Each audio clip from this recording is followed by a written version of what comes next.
പാതഞ്ജല യോഗ സൂത്രത്തിലെ അടുത്ത സൂത്രം എന്ന് പറയുന്നത് വിപര്യയോ മിഥ്യാജ്ഞാന മതദ്രൂപ പ്രതിഷ്ഠം എന്നുള്ളതാണ്.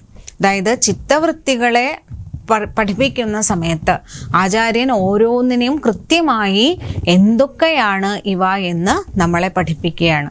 അതിൽ ആദ്യത്തേത് നമ്മൾ പ്രമാണം എന്താണെന്ന് കഴിഞ്ഞ സൂത്രത്തിൽ പഠിച്ചു. രണ്ടാമത് അദ്ദേഹം പറയുന്നതാണ് വിപര്യം എന്ന ചിത്തവൃത്തി. ഈ വിപര്യം എന്താണ്? ഇതാണ് ഈ സൂത്രത്തിൽ കൂടെ പറയുന്നത്. അതിന് അദ്ദേഹം പറഞ്ഞിരിക്കുന്ന ഒരു കൃത്യമായ ഡെഫിനിഷൻ എന്ന് പറയുന്നത് മിഥ്യാജ്ഞാനം അതദ്രൂപ പ്രതിഷ്ഠം. അതദ്രൂപ പ്രതിഷ്ഠിതമായ മിഥ്യാജ്ഞാനം. മിഥ്യാജ്ഞാനം എന്ന് പറഞ്ഞാൽ തന്നെ നമുക്കറിയാം എന്താണ്? തെറ്റായ അറിവ്. ഒരു വസ്തുവിനെ കണ്ട് ആ വസ്തു ശരിക്കും പറഞ്ഞാൽ ആ വസ്തു ആണ് എന്ന് കാണുന്നവർക്ക് മനസ്സിലാകുന്നില്ല. എന്നാൽ ഇത് മറ്റൊരു വസ്തുവാണെന്ന് തെറ്റിദ്ധരിക്കുകയാണ് ചെയ്യുന്നത്.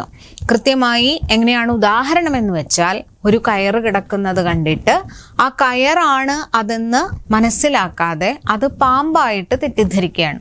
അപ്പൊ ആ ഒരു ഭ്രമം അഥവാ സംശയം, ഇതിനെയാണ് മിഥ്യാജ്ഞാനം അഥവാ വിപര്യം എന്ന് പറയുന്നത്.